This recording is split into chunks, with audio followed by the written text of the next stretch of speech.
Hello everyone, I'm Gemma Beall. Welcome to Beyond Second Cognition.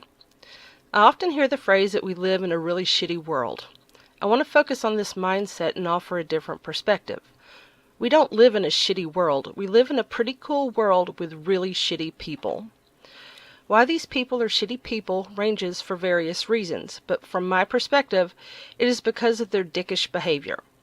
I know a lot of people will agree and shake their head and say, yeah, there's a lot of people out there acting like a dick.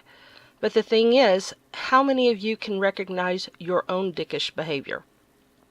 How many of you are willing to admit that sometimes, or maybe even all the time, you are the ones exuding dickish behavior? What this podcast is going to be about, well, we all know the overt dickish behavior of the commies and the SJWs, but this podcast will be about how to recognize covert dickish behavior from others and even from ourselves. Now, for those of you new to this channel is a place that I set up for my husband Endel and I to share our spiritual journeys and the wisdom that we've learned on our paths of observing the world around us. Typically on our channel, we offer observations of what we see and share with others so they have a different perspective to consider. Usually we do not offer our personal opinions. There is a difference, though if we do, we explain why we have developed the opinion based on our observations. As always, on this channel, everything we present is on a take it or leave it basis. If you like it, great. If you don't, you have the choice to leave without being a dick about it. I don't tolerate dickish behavior on my channel. I'm also a huge fan of defining words because everyone has their own thoughts about what certain words mean, and I want to make sure that everyone understands the definitions of the words I use in accordance with either how the word has been defined by a dictionary, and in some cases how I personally define the word for myself. This way, we are all on the same page about the definition, so there won't be any miscommunications because of semantics. I am also a huge fan of colorful or salty language. There are many words that are considered taboo by society, even though there are many non-colorful words that offer the same definition. But in my opinion, and it is my opinion, I do not personally feel that the vanilla words give the concepts the oomph it needs where more colorful words do, which is why I choose to use them. And a lot of people will think I'm a dick because I choose to use them, and I'm okay with that. There are many colorful words that could encompass certain human behaviors that I will be discussing in detail in this podcast, but for the reasons I choose to use the word dickish wasn't chosen out of misogyny to, give the male penis dominance over females, or out of misandry to give females dominance over males. I'm using it because in my mind it aptly applies to the behaviors exuded by both males and females alike. The reason I don't use the word asshole for the behavior or bitch is because when you look at those definitions, asshole is defined as an irritating or contemptible person and is typically associated with males. I mean, seriously, how often do you really hear females called an asshole?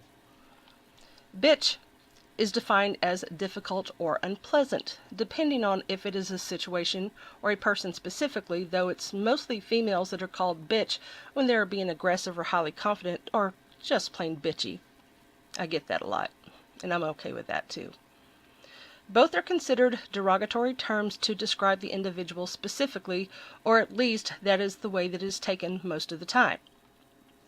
The word dick, or in this case dickish, is a slang term that might mean anything to anyone. There isn't a definition for my usage, not even in the Urban Dictionary, so what I mean when I say in my equality video, don't be a dick, my definition for the word means a person that is purposefully exuding a rude, demeaning, or antagonistic behavior. The key word here is being purposefully.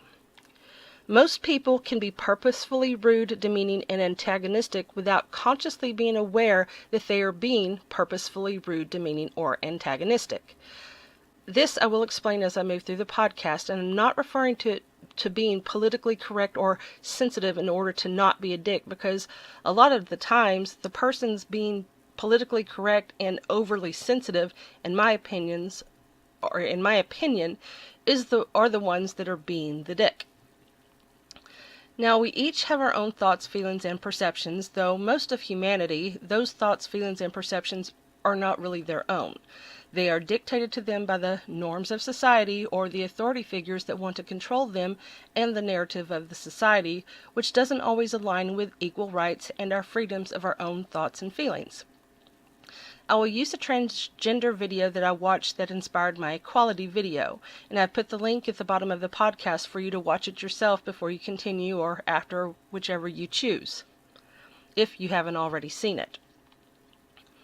Obviously from the video, we don't see what initially transpired. Someone started recording once the transgender person began getting belligerent. The only one I see being a dick in this video is the transgender person. The woman that called it sir and the cashier weren't being a dick. And had the transgendered person not gone all belligerent on everyone else and would have dealt with the person not embracing their personal reality, then nobody would have been a dick in this scenario, because everyone in that room was and is entitled to their own opinion. For me personally, out of respect for others and their personal choices, whether I agree with them or not, I will call a transgendered person by the pronoun they obviously want when I clearly see a man dressing like a woman.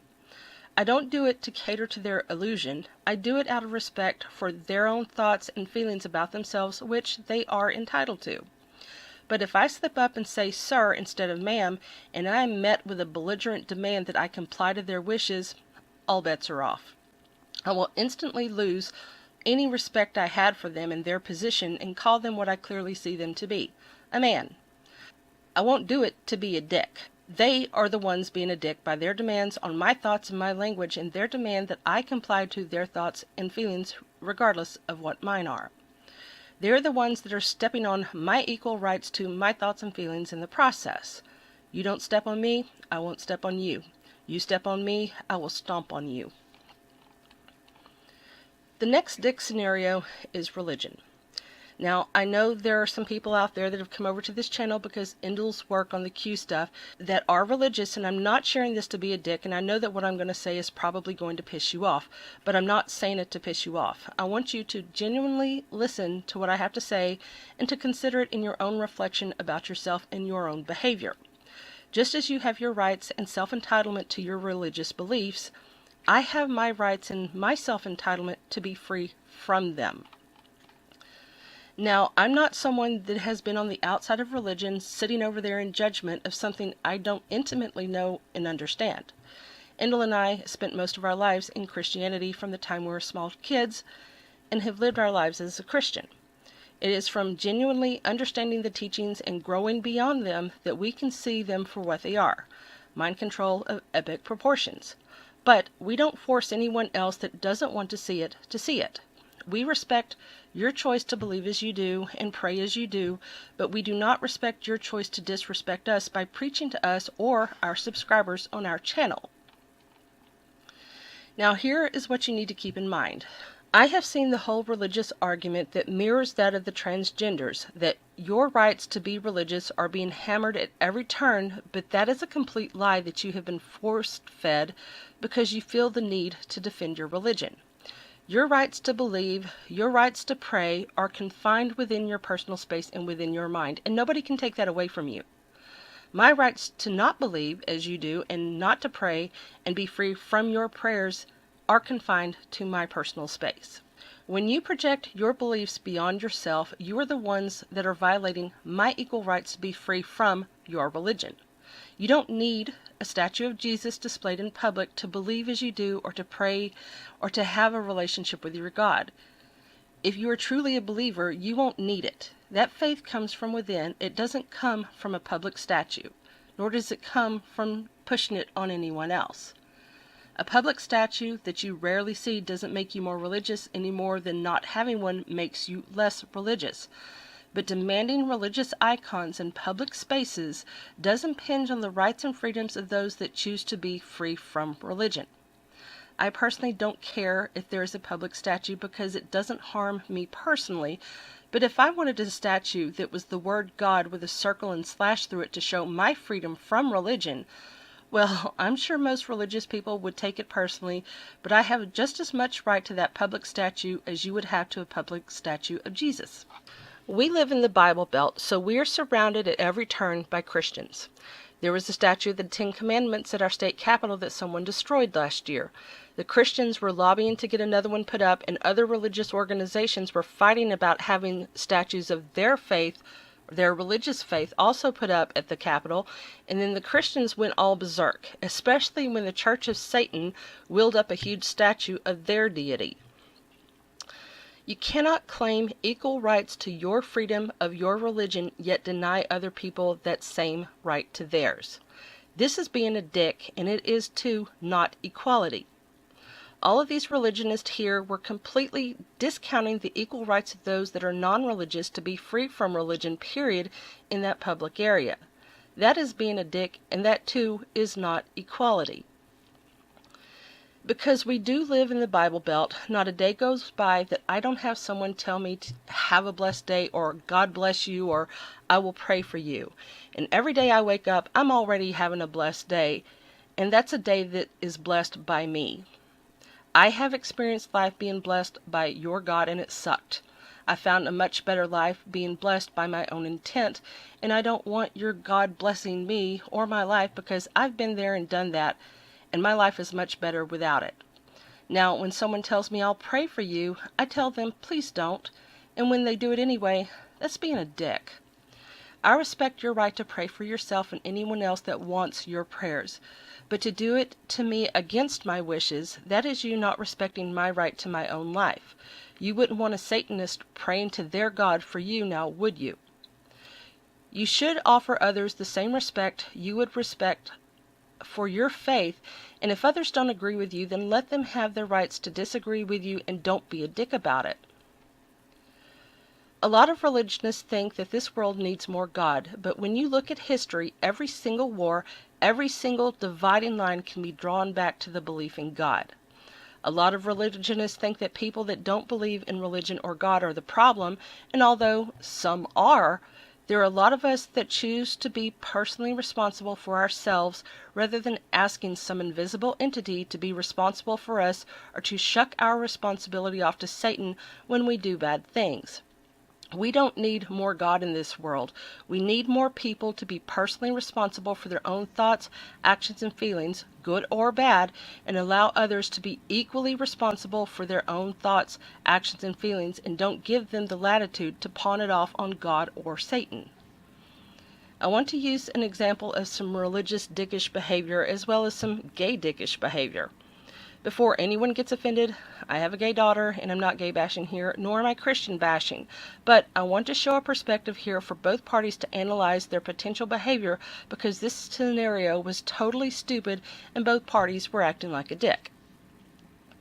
Back in 2012, a baker in Colorado had a gay couple come into his shop to get a wedding cake for their wedding. The guy refused to do a wedding cake for the gay couple because of his religious beliefs. The gay couple sued for discrimination because they were gay. This went all the way to the Supreme Court, which ruled in favor of the cake shop owner in June of 2018. I happen to agree with the Supreme Court decision, even though I think the owner of the shop was being a dick. Now, the whole purpose of owning a business is to make money. Religious opinion aside, I find it stupid and dickish for the shop owner to refuse to make a wedding cake for a gay couple. Those suckers are expensive, and that ended up being a lot of money that he lost on a sale, and him making a cake doesn't mean he endorses gay marriage. It's a business deal, and he had every right, in my opinion, and the Supreme Court's opinion, to refuse to make a cake and lose the money on the sale. He wasn't refusing to serve the customers. They were free to purchase anything else in the store. He just didn't want to make them a wedding cake with a message on it. Now, the gay couple, instead of saying, okay, I'll take my $250 or more elsewhere and spend it with another company that's not owned by a dick. Instead, they chose to be a dick and sue the store owner for discrimination that resulted in 6 years of their lives, and they probably sacrificed a lot of their own mental energy and emotional energy and exhausted themselves, as well as millions of dollars in legal fees in the process that could have fed a lot of starving people in this world. In the end, the Supreme Court came down on the cake owner's side that it wasn't discriminatory, because as a store owner, he basically has the right to refuse service to anyone for religious reasons. The store owner didn't respect the rights of the people to be gay and buy a cake, and the gay couple didn't respect the rights of the store owner to have his religious beliefs and base his business decisions on those beliefs. I personally think both of them are wrong here, but my opinion is irrelevant and I'm okay with that. These are the dividing lines that the controllers of the world want to keep us divided. They foster and encourage dickish behavior because it serves their agenda for domination and control of our very minds, and every religionist and gay person that makes these kinds of decisions, like this baker based his religious beliefs and the gay couples believed that they were experiencing discrimination at every turn, shows the extent of their mind control techniques and how much it permeates society. And I'll tell you why it was a technique used for dividing purposes. The incident happened in 2012. I'd never heard of it publicly until 2016, when the case was revealed globally to the public after same-sex marriages was legalized on a federal level. If it was such an important news from the start, why wasn't it made public until years after the fact, once same-sex marriages were legalized in all 50 states? And look at the division between religionists and gays that this public outcry for this caused.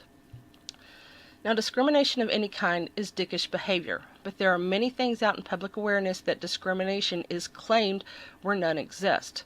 Discrimination in some cases does happen, but all too often the perception or misperception of discrimination does more to invalidate actual discrimination that it all becomes meaningless. There are some people that are going to be a dick regardless because of their personal thoughts, feelings, and opinions, but once again, dickish as these people might be, they do have the equal right to those thoughts, feelings, and opinions. Most people that act with blatant dickish behavior do so to seek attention, and when they get the attention they so desire, it only increases their dickish behavior. We each have the right to be fill in the blank, and we each have a right to not be fill in the blank. And both sides of that equation should respect the other's right and not be a dick about it. What we don't have the right to do is to be a dick and demand others to cater to what we want. None of us are Veruca Salt, and we all should stop acting like we are. If you want a checklist of how to not be a dick, consciously or subconsciously, here's a daily mantra and a checklist to go with it. The daily mantra: the world doesn't revolve around me. I have a right to my thoughts, my feelings, and opinions, and so does everyone else have a right to their thoughts, feelings, and opinions, even when I disagree with them. I will not apply my standards based on my thoughts, feelings, and opinions to everyone else, and when I meet others whose thoughts, feelings, and opinions differ from my own, I will not be a dick about it.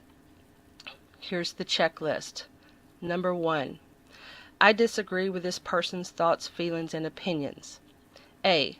Does their thoughts, feelings, and opinions have anything to do with me or my life? If the answer is no, shut up and walk away. B. Does their thoughts, feelings, or opinions have any influence over me or my life?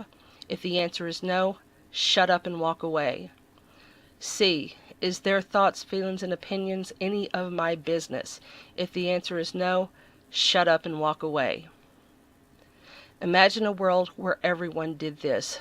That world wouldn't be so shitty now, would it?